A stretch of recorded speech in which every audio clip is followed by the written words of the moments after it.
I'm Scott Waldron, and when I'm not hosting Unlocked, I'm speaking at events all over the globe, helping leaders and teams communicate better, build trust faster, and actually enjoy working together. I know, who would have thought? I've spoken for companies like the Home Depot. I've spoken at national architectural firms at their sales trainings, offsites for major pharmaceutical companies and industry associations. I have thousands of attendees who have rated my sessions, with 99% of them saying they found the sessions valuable, 97% saying they'd actually attend again. I've had caterers come up to me afterwards and thank me because they actually got something they could use when they went home or when they went back to their own jobs. I mean, if every keynote delivered those types of numbers, nobody would secretly be refreshing their email under the table. And let's be honest, that's a little bit of my nightmare, maybe a little bit of yours. Yeah, something that keeps me up at night. If you're an event planner looking for a speaker who's easy to work with and delivers actual value that people can take away and use on Monday, let's make your event unforgettable. Just get those creative juices flowing, everybody. But wait, am I really creative? Am I really, I don't know, like that creative thing, that's for my marketing team, or that's for those creative people over there, those people that come up with whiteboarding sessions, and I don't even like those things. And those types of dialogue or thoughts are things that actually hold us back from the creativity that is inside of all of us. Because I guarantee you, when you were young and you didn't have the pressures and viewpoints of culture and life and all those other things, I'm talking like you were 5 years old, 4 years old, and you were putting things together and building things and playing, that creativity was part of all of that. And now I bet you don't do that as much because of so much fear about certain things. And I don't know what the fear is about for you. I know what the fear is about for me sometimes, and I know that it holds me back. So Pia is going to be on the show today, and she has written a beautiful book, and it's called Welcome to the Creative Club. And I want to be a part of that club, and I hope you do too. We all deserve to be part of the Creative Club, but making sure that we reveal how we build that creativity and how we understand who we are, and being the creative directors of our own life, as she puts it, is what is crucial. Pia is a creative partner, published author. She's a certified coach, an entrepreneur. Her path has been anything but ordinary. She's a recovering nomad. She's reported as a journalist in Sri Lanka. She's graduated summa cum laude from New York University and worked as an award-winning creative director for some of the biggest brands in the world. And now, as the founder of the Kollektiv Studio, she's uniquely positioned to co-create wild visions and ventures just for you. And she's going to do that on the show today. We have a great conversation, so get ready.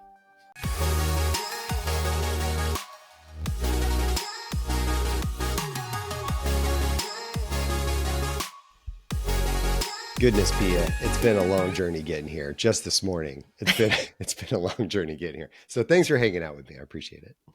It's been a pleasure.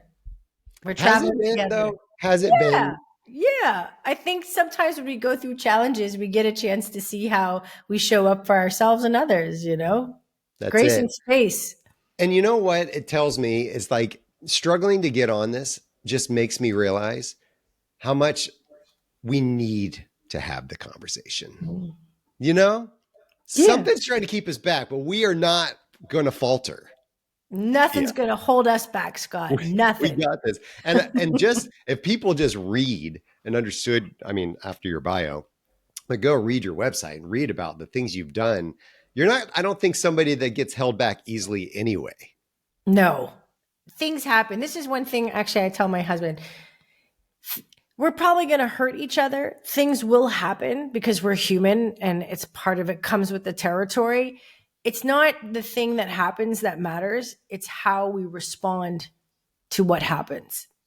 That's what matters for me, because things will muck up, you know, things will happen. It's life. It's part of life. We're going to get faced with challenges. Things will go wrong. Things will be miscommunicated, and the internet won't work. But it's not those things that matter. It's how we respond to them. It's how we are after the fact. Are we still kind to each other? Are we, you know, are we holding space and realizing like, can we have a laugh about it? Even better, you know, and then talk about it if needed deeply. So I think that shows a lot about how we can be together in community, because that's when we need each other the most, when shit hits the proverbial fan. And that it does quite It often, does. It sure quite does. often. And sometimes the fan's on low, sometimes it's on high, and it makes a bigger mess, and that's not too much fun. So No, but we can try to turn it around. Maybe throw some of that mess at each other and just have a laugh for a there you moment. go. Yeah, I never thought about that. That's fantastic. Okay. Sorry. Clear my throat. So this whole creativity angle that you're taking, and honestly, when I go to read your website and when I go and look at your branded profiles and things like that, like, so I'm a brand dude, brand nerd. I come from that whole world in my background. I don't do as much of it now. Externally, like visually and whatever, I do it more as like internal leadership, brand development, and how people can develop who they are and make it build a reputation. But what I want to understand from you is because I see and feel who you are. Like I almost knew who you were before we got on this call. Okay. Good. Because you do such a good job. Your writing is exquisite. Oh, Okay. thank you. And so I think that just portrays something that I'm just receiving now in person, well, video person, that I already kind of understood. And that is brilliantly done. How, how do you go about that? How did you develop that? How did you learn about that? Who you Oh, were and how to show that to the world? oh, that's such a fantastic question.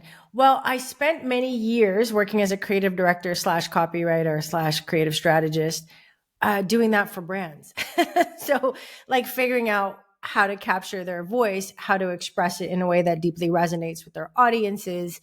And often, you know, if you work for an agency and you're hired by companies, you will inevitably have rounds of feedback. What doesn't work, what needs to be edited.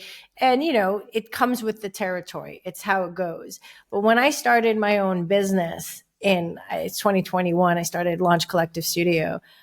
I had a fire under my peach just to be able to express myself in a way for my business and for myself that felt really raw and true to me. And I just, yeah, it felt like such freedom. It felt like such a gift to be able to do that with no rounds of feedback. Well, from myself, like no censoring, no editing, no trying to, you know, really get to the heartbeat of someone else's voice, but really try to get to the heartbeat of my own. And I think the only way that you find your voice is by using it. So from when I started and launching my business and then creating newsletter and thinking about what my story is and how I want to show up in the world and who I want to serve, and just writing, practicing and coaching, you know, being coached, coaching other people, getting to the heart of what matters, why, what's my big why, and also my how. I think how is just as important as why, and we forget that it's not only why we do things, it's how we do them and how we work with people to achieve X, Y, or Z, because life is 99% process, 1% outcome. So I really want to enjoy that. And hey, it's short, let's have a good time while we're doing it, while we're co-creating. So it's not a very precise answer, but writing the book helped a lot, you know? And so just showing up from the work, getting curious about my voice, finding it by using it, and getting under the skin through some powerful questions of why I was doing what I'm doing and who essentially I work with. But it really started with myself, because I feel my people will find me easier when I'm actually just, you know, being true to how I work, what I stand for, and what it is that I'm offering. So working in the working in that brand space, oftentimes clients would come to me, or I'm sure they've come to you too, and they try to build something and they try to talk to you about something that isn't truly right who they are, and they want it to look like this to the public and to their clients and customers. But we really understand the internal brand, like what their employees are saying and what their culture is about. And it's not really truly authentically who they are, but they're trying to make it be something externally. And there's only a matter of time before people eventually find out what's on the inside. I say you can make the outside look like whatever you want, but until you really work on the inside, people are just going to figure it out. So I talk about that from a company standpoint, because I always tie it back, because this is what I do in my coaching practice, right? Is always tie it back to the individual leader, the individual person, whoever's living their life. Of sometimes we want to portray some image of ourselves to the world because we think that that's what is great or good or what they want to see. For you, how did you make sure it was authentic? How did you make sure it was like truly you? And how do we kind of do that too? Is there any tips or tricks you learned along the way that was like useful for you, that was like, yes, this is my essence of who I am? And I think other people could learn the same thing. First, you have to get closer to who you are. There's no shortcuts. You have to spend time with yourself, and there are different modalities and ways of meeting yourself daily. For me, that looks like a meditation practice. That looks like movement. That looks like journaling, free writing, checking in with myself. Like, where am I? What am I feeling? What am I going through? Like understanding oneself, self-awareness.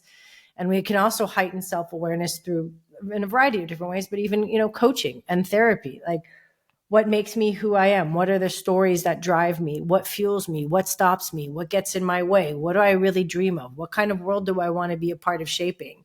It's asking the questions, not necessarily always finding fixed and firm answers, but at least we're getting wildly curious about yourself. Because how can we show up authentically and rawly and express from that place if we don't create the space and time to actually get to know where we are, who we are in this moment? And incidentally, we're, fluid, changeable beings. So this is not a one and done. It's not like, great, sorted. It's remaining curious as we continue to grow and change.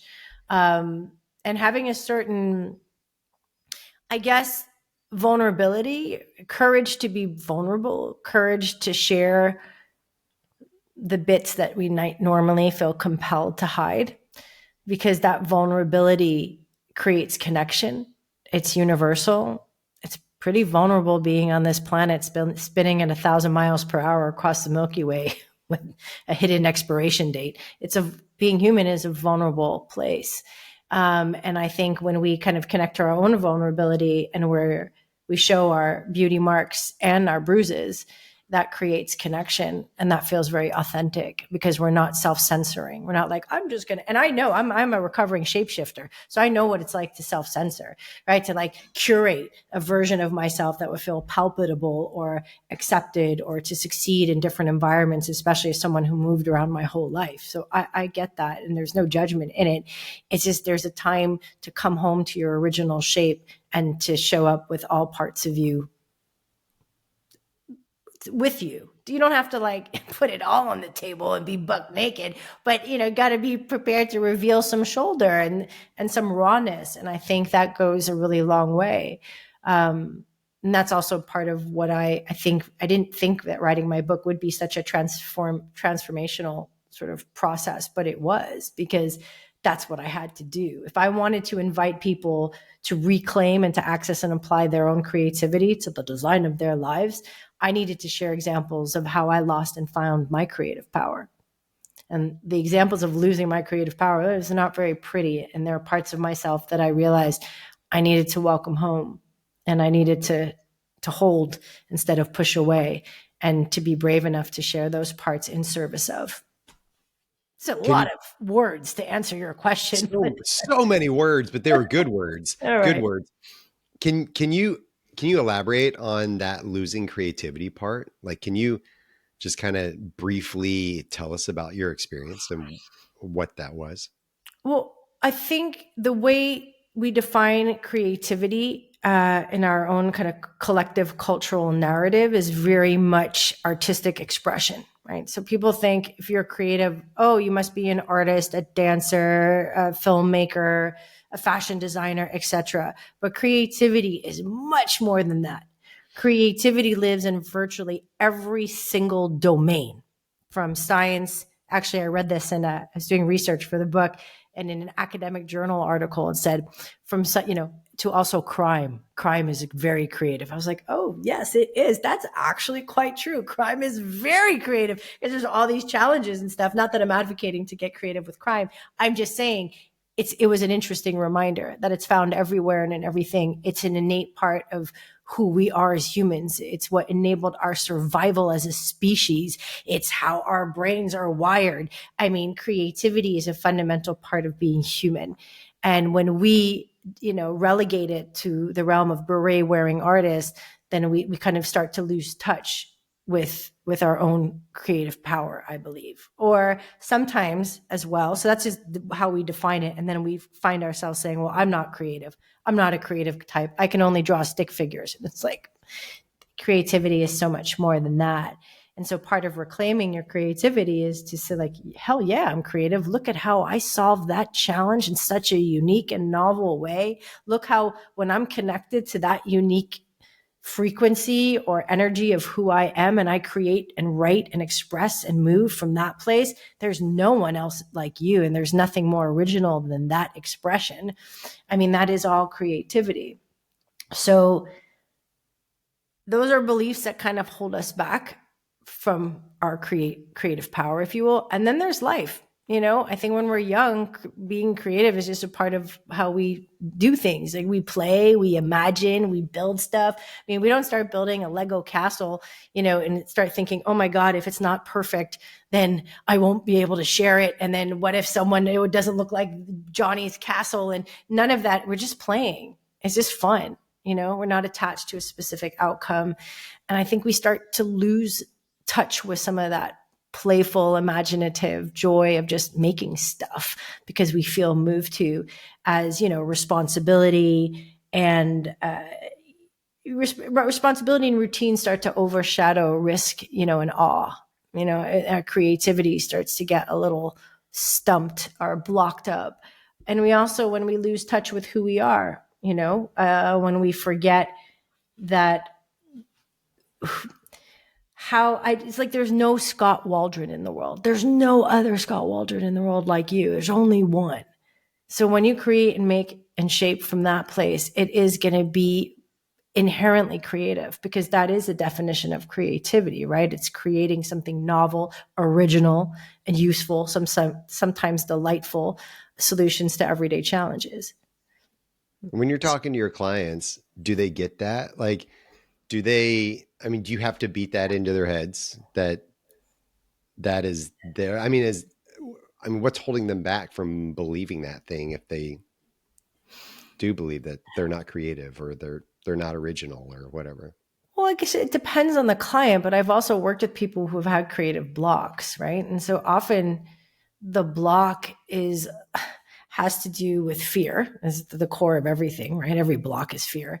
And it might manifest as comparison, perfectionism, fear of judgment, fear not feeling worthy to being seen and heard.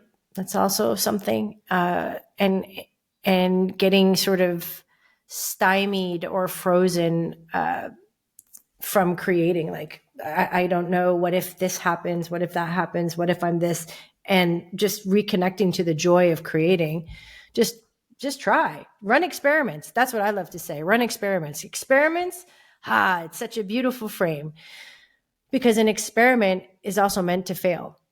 That's the whole point. You run an experiment, you want to get data. You want to see what worked, what didn't work. So the experiment is not made to succeed necessarily or to win. It's just to gather data, to get information. So I'd say what would be like a series of experiments you might run to figure out what it is you're interested in creating, and just have fun with it. Like, what could it be? Oh, I think I'm going to get back into cooking, or I think I'm going to do the thing and then get feedback. Own internal feedback. Like, oh, I didn't really like making that mac and cheese. That wasn't for me. I much prefer doing that. Great. And don't do that. Do something else. Like just to allow yourself the space to dream and to play and to make again, because often we don't allow ourselves that space. If we start to create something, it's like, oh, well, then it needs to do something for us. It needs to deliver something. And we need to have a specific outcome to make it to warrant the fact that we spent time doing it. And that's all kind of productivity. My worth is connected to what I produce stories, and we can start to unwind some of those and say, doesn't you creating for the sake of discovering yourself and maybe touching one person, or just enjoying the process of doing it, is enough. That's really good. And I hope that people hear that. When I'm working with people, I'll have some individuals that will, approach me, and they feel like they're so put into this box of who they have to be in this role. And it's hard to admit, or I guess what's the word I'm looking for? Or really understand or embrace who they really are, as opposed to who they're trying to be. And they're trying to work on some other things and try to develop themselves. And I get that too. But sometimes we tell ourselves lies about things that just hold us back, I think, from really doing things. What do you believe are some of the lies that people tell themselves when it comes to creativity, or comes to developing who they are? That's a great question. I'm going to answer it a little differently, and then I can come back to it if you want. I can talk about myself. That's always easier than other people. But when I left my agency role to start my own business, I had sort of an epiphany moment of like, hey, wait a minute. I don't need to only channel my creativity into building someone else's dream or someone else's brand or business. I can channel my creativity into building my own. For some reason, that felt like an epiphany to me, right? And then 2.5 years into my business, I got the call to write a book. And when that call came, it was literally a call. Like, it wasn't a calling. It was. Yeah, I was like, is that a spiritual call, or like somebody on the phone? No. Like, called? Someone on the phone. Like he was very talented and also a great salesman. But the founder of the hybrid publisher reached out to me and said, did you ever think about writing a book? And I said, yeah, I've thought about it. I have no idea what I'd write about. And he's like, why don't we hop on a call? So I did. And when that opportunity presented itself, I had another aha moment of, hey, wait a minute. I don't only have to channel my creativity into building commercial ventures. I can also channel my creativity into just making something to hopefully make an impact in someone's life. Now, why is this relevant to your question? I didn't even realize that I had those beliefs operating somewhere in the background. There must have been a belief in the background. Otherwise, why would it be an epiphany that my creativity had to have commercial value?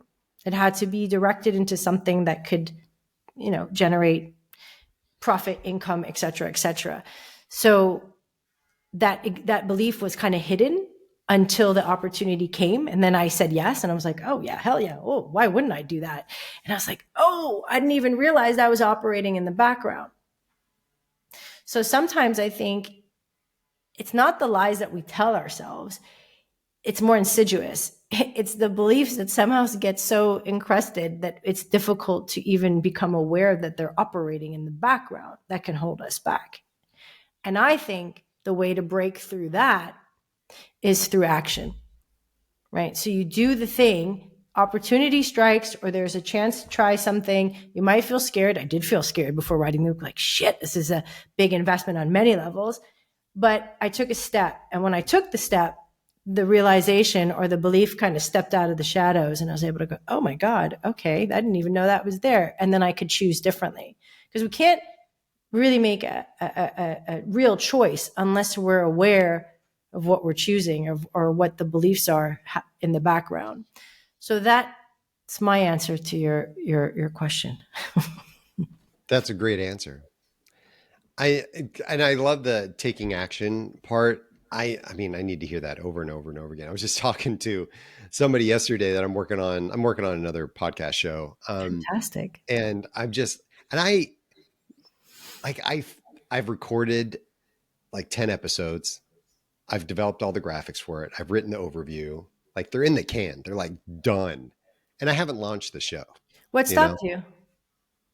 And we kept asking ourselves that yesterday. I was talking to her and I'm just like, she's kind of my media partner. And I'm just like, what is going on here? Like, why am I not pulling the trigger on this thing?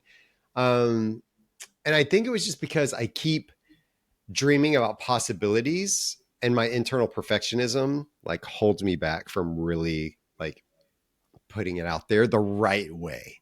What Like possibilities? the future possibilities of what it could evolve into, because I have visions for what I want this thing to be, or grow into, or how offshoots of it could produce this or that. And so my brain just goes in all these different directions. I'm like, oh, that would be good, or that would be good, or that would be good. But like none of it's going to happen if I don't actually do something in the first place, right? So the take action thing is something that I've really tried to work hard on because I've experienced that in my past, in the past of like, I just think about stuff a lot and I don't take action on stuff a lot. And it rocks me, Here's what I'm hearing.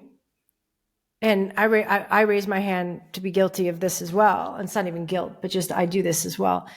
Sometimes I think what gets in the way of creativity is a very specific attachment to an attachment to a specific outcome. So hoping that if I do this just in this way, then I will be able to actualize X, Y, or Z possibility. So for me, the antidote for that is to let go and to say, you know what? I don't know what's possible. What if life has even a wilder imagination than me? And some other possibilities might emerge that I couldn't even fathom, right? But there's only one way to find out. But I'm ready and open for whatever might come from this. I don't know what's going to come. I'm open. I might have hopes, and sure, this is human, but I'm open. I'm going to release the outcome, like the idea that it has to be a specific way. I'm just going to go for it and get really curious about what comes my way. And that is a really powerful, creative place to be in. Because imagine the possibilities when anything is possible versus one specific outcome or one, like, I need it to be just like this. Well, what if the opportunity or the possibility is wearing a different outfit? What if you imagine Tom Ford, but possibility is rocking a Nike tracksuit? It's a really, really cool one, but it just walks right by you because you just want it. You're just looking for Tom Ford, And so it's really, to me, just about letting that go and getting wildly curious, because that's what makes life exciting. It's the not knowing. I mean, isn't that what also makes people really nervous though? Absolutely. Like the not knowing thing. Absolutely. That's like the lack of control, the anxiety Yes. inducing feelings that we get in life and in business. I don't know if that's acceptable, Pia. I don't like to have a unknown, like, is that what I'm going to tell the board? Like, well, it depends what context we're talking about. In this particular context, we're talking about a creative venture, right? And there are knowns. It's not all unknown. You have the first 10 episodes, you've done the branding, you have a vision for what it could be. It's like, hold the vision for what it could be. I'm not saying let everything go, but then opening up to the potential of what it might become that you might not be able to fathom. It's holding both. It's not neither or. So it's like, yeah, I have this vision, but I'm ready. I'm open for something else, for whatever might emerge, because maybe something else is meant to be. And yes, uncertainty and the unknown could be the realm of knee-knocking angst, that it keeps us small and like, oh, I'm not going to try anything because I have no idea what could happen. Or it could be the realm of infinite possibility. We get to choose what perspective we stand in. And we can also be kind to ourselves if our knees are knocking in the realm of infinite possibility. It's okay. That to me is the meta lesson for entrepreneurship. You come face to face with the unknown, uncertain all the time. And you know what? That's life. Life is unknown and uncertain. We just try to create illusions of certainty because it makes us feel safe, and that's all right. But if we can build our capacity to be in the unknown, uncertain, whoo, that's an exciting creative place to exist in, or at least visit. I kind of like that. I kind of love that. And I think that that's freedom, right? Yeah. I mean, if we think about how freeing that can be, I'm going to read something to you. Okay. Um, how we live is our art, the purest form of creation, made in Egyptian cotton sheets and inside stars before Earth was born. Holy crap. I just gave people a little taste of your art, like of your brain, of your creativity, of your essence. That's the art. That's, you label this the RSVP in your book, like right at the beginning. You wrote that and I read it and I was like, I read things like that and I go, how in the world did that come out of a human being like that? And there's a ton of it all over your book like that. Why did you, what does that mean to you? What I just read, like, why did you write that in here? What do you want people to get from that? Well, what do I want people to get from that? I mean, first of all, my dad's an abstract painter and he used to get so angry. Don't worry, I'm not going to get angry, but he used to get so mad when people ask, what does this mean? Like, I mean, I would, that would really irk him, as well as anyone saying, using the word interesting. He would say it's such a BS word. Well, this piece is so interesting. It means they don't like it, they don't understand it, or they're not giving their space to it. So I think when that's a piece of, this, I have poetic interludes in the book because I think there's some things that I want to bypass the analytical brain and try to hit people in the heart. And sometimes that requires a little of a poetic interlude. So there are chapters in those. So for me, what's most important is what that meant to you. When I do this when I listen to music too, I hear the vocals as just another instrument. Oftentimes my wife's like, oh, did you know the kids are listening to this? And did you hear that, what they just said? I was like, no, I did not hear anything that they just said. I just hear the music, right? And the vocals is just another form of music to me, a musical instrument.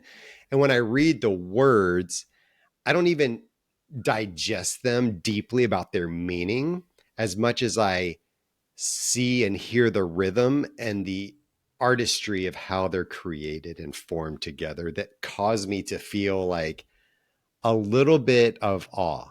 I mean, you talked about risk and awe before, but I mean, I look at that and I go, that's a little bit of awe for me is when I read those words and I feel that. I don't even necessarily know what they mean, and I don't even necessarily care in the essence of what they mean. Like, I'm not going to have some 30-minute book club all about like the deepest meaning of what these words mean. To me, I'm just like, that is art, like the way that that's created. And so that's what I think about. I loved hearing your take on it. And it's beautiful. And I think that's the power of, well, art and also poetry, that maybe it's not about understanding analytically exactly what it means, but it's about feeling it. It made you feel something. I mean, and that's really the invitation, is to feel something. We are all made of stardust and we were conceived and created, and that's in our nature, and that's kind of the background of those few lines, right? It's like it's always been a part of us. It's we're part of everything, and it's a part of us. Creativity, life. I mean, life is a creative process. I think it's very. I think that was another epiphany I had. It's a long story. I don't know how much time we have, but it was another epiphany I had about, creativity is not just something we do; it's a way of being in the world. And that was a big shift for me. It's not just something I do, it's a way of being. And I get to be in creative response with life. I get to creatively direct my next scene. I'm the creative director of my life. And that's what the book is. It's an invitation to become the creative director of your life, because we all have that creative power. We just forget. We get disconnected. And so the book really is a reminder. for those who have forgotten. God knows I was one who also had forgotten, and I packed creativity into a box and forgot about its true meaning. And I think life is creative, and we are life, and we are creative beings. And there's so much freedom in that reclamation. All right. We're just going to wrap this thing up because let's tie this back to I'm a I'm a CEO listening to this podcast right now. And I'm like, okay, this creativity, fluffy, whatever stuff, I'm in the stardust, whatever kind of stuff. That's that's great, but I still need to build something and I still need to tap into something to build a future of my company. What is your biggest word of advice you would give to me as far as somebody who's trying to tap into that and tap into how do I grow my people and grow my company to be what I think I can make it? So is that the question? How do I grow my people and my company to be what I want? How do I tap into my own creativity, my own ability to maybe envision or to create something, so that my company can be what I think it can be? Well, there are two parts, and maybe people listening might not like it, but it's going to be, I believe it's very, very important. One is to create space. Oftentimes when we're really busy, we don't have space. We don't have space to imagine or envision or to get curious. And I think it's business critical to be able to also create the space to imagine and to envision. To envision, like, okay, this is the vision I actually have for my company and my people. This is what I want to be part of creating. That's also a creative act. Right? And there's neuroscience research that shows that daydreaming and rest are closely linked to creativity. So is the, control network, which is prefrontal and analytical, but also the default mode network, which comes online when we're at rest. There's space. It's the thinking that happens when we're not intentionally thinking. So there's science that proves this. It's not just me talking. Creating space to really envision what it is that you're looking to build, and what do you want to leave behind? That's always a powerful question, maybe an obvious one, but what is the legacy in 100 years? Just like the CEO of Patagonia, I love his approach. Like, I have a vision for what I want the company to be in 100 years. It's like, what's the legacy? And to create the space to actually think about this. And the second thing, part of that is like, who do I need to be in order to make that a reality? So how might you be getting in your own way? Who do you need to be? Or what are some of the attributes and skills you already have that you can, 100x, 10x, whatever it is, to move closer to that vision? And then who do you need to be to also inspire and connect with all of the people who will be on that journey with you? I I'm taking all this in because I'm going to use it all. So can I steal it? Right? Absolutely. I mean, Absolutely. I think that there's a gift that you've given me, not only through your beautiful words of your book, but just that knowledge right there. I think is so critical because I'm just now thinking and internalizing what some of my clients need because of what you just said. Um, and a lot of them are so burnt out and so just running the rat race and the hamster wheel of life and of work, and they don't get the time or make the space or make the time to dream and to build and to envision. They're putting out fires all the time, right? And And that is holding them back. it's such a vicious cycle. And I've lived in that cycle too. And I still I still catch myself going back into that cycle. And there's so many things to do. And there's like, oh my God, the list feels endless, right? It feels counterintuitive to say, I'm just going to stop with the list. I'm going to take a beat. I'm going to take a rest. I'm going to clear my head. I'm going to do X, Y, or Z that's not related to my list. I'm going to slow it down, right? And then in that slowing down, in that beat, in that space, I would imagine half of the things on that list will change because you've changed. The way you see it changes. But if we're constantly in this kind of firefighting mode, the list never ends. We never get out of it. And it's just really counterintuitive when you're very busy. I think for me, at least, it's like, okay, well, if I just get this done, right, then I will have the space. But that's a fallacy that then never comes because there's always more things to do.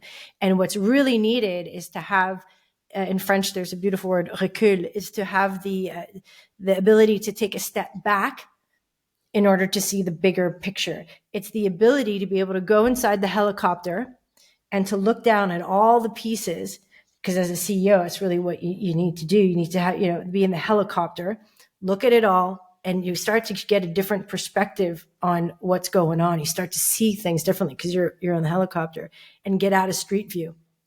Street view, it's just going to keep leading you down the same road. So I think it's about having confidence and the courage to say, I'm going to take a beat. I'm going to take a step back and see what happens in that space. Give yourself permission to do it, and then get curious. Like, I would get curious for anyone listening. Like, if they're, I don't have time. Okay. I'm challenging you. Take the time. Maybe it's an hour. Doesn't have to be a 2-week holiday. Take an hour, go to a park, or go somewhere else, and just, maybe you don't even think about anything. Just allow things to percolate. Just sit with things, sit with yourself. And then what's the impact of that? It's a big ask. I know it sounds like a small ask, like what's an hour? But when you're in the hot seat, every moment counts, every minute counts. And it feels like you just can't do that. Well, you can, and get curious about what happens when you do. Also to the work, to your perspective, because at the end of the day, it all comes down to us, which sounds very obvious, but our nervous system, our perspective, the energy we bring, our ability to see. And you can't really see much when our head's down on the page. Welcome to the freaking Creative Club, everybody. Because with Pia's just introduced you and welcomed you because that's what we do. And I think you've done that here. Thank you so much for being on. This has been awesome. I've gotten so much. I don't know if anybody else got anything out of it, but I sure did. So if you've served at least one person today, it's been me. And I really appreciate it. Like, that's amazing. I appreciate you having me on. I appreciate you having me on. And I have a question for you. Yeah. When are you going to launch your other podcast? I think the way we were planning yesterday, I'm doing some audit stuff today and tomorrow, and next 30 days, I believe, is our deadline. Give me a date. Oh gosh. What's today? So we're in like mid-July when we're recording. We're July 17th.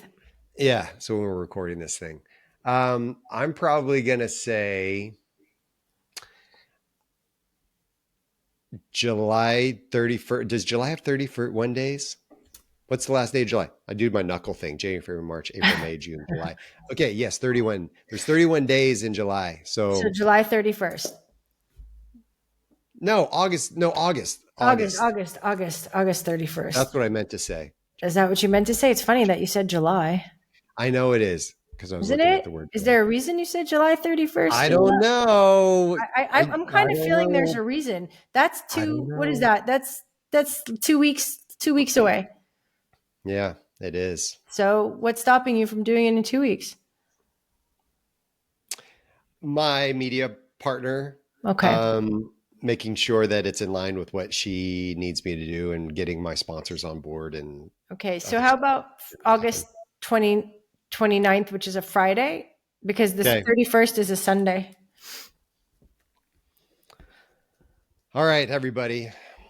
It's Pia's making me do stuff, which is what good coaches do. So Are you committing to the August 29th in front of all of us so we can get excited and prepared for your next podcast? I am. All I am. right. So There for you all go. you coaches out in the world that are needing help, that's who it's for. For all you coaches that are looking to build something great and just figuring out how to do that, this is for you.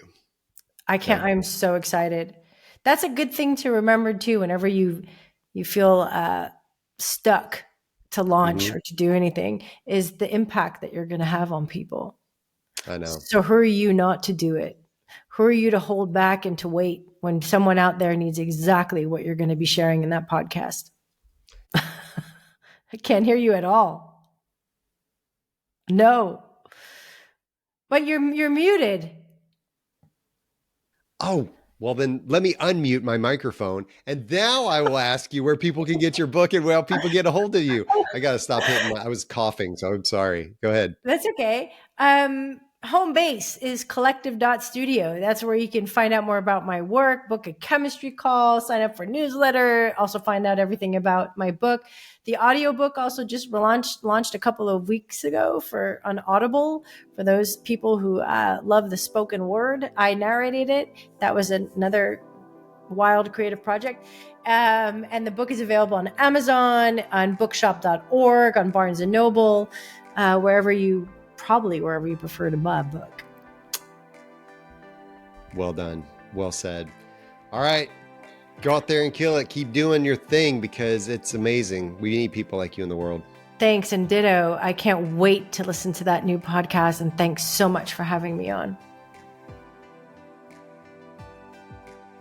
Creativity, and I hope you understand this now, does not mean artistic expression. It involves that in some essence, in some spheres, in some environments, and whatever. But creativity is inside of all of us.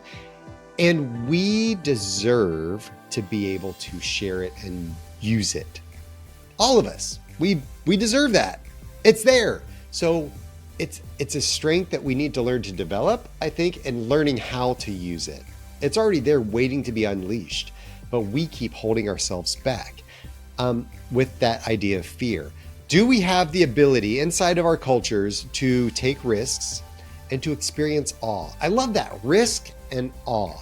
And if we truly experience awe, that is where transformation happens. That's where transformation of our viewpoints happens. That's where transformation of our mindset happens. All types of things happen when we experience awe, but awe only comes from the idea of execution and creativity. Now, we're not talking about abstract thought. We're talking about implementing processes and different systems of building things and how we communicate effectively with each other. There's all types of creative ways to execute creativity. So I hope that you will take that to heart. And 2 things that she suggested, please do these things. I'm going to start implementing these with a lot of my clients. Number 1, creating space. Creating space. Are you creating space for this thing that you think you need to develop and that we all need? And who do I need to be to make that thing a reality? Who do I need to be? What kind of person do I need to be? The kind of person who does blank. That's what we need to be, and that's what we need to think. Thank you, Pia, for planting these seeds of brilliance and creativity in all of us. If you want to find out more information about me or check out the show notes where there's going to be more information and links to the things referenced in this episode, visit scottwaldron.com. And lastly, I'm asking for a little bit of love, just a little bit. So please take a moment, follow, rate the show. The algorithms like that. It helps me get the word out. I really appreciate it. Thank you. And until next time, stay unlocked.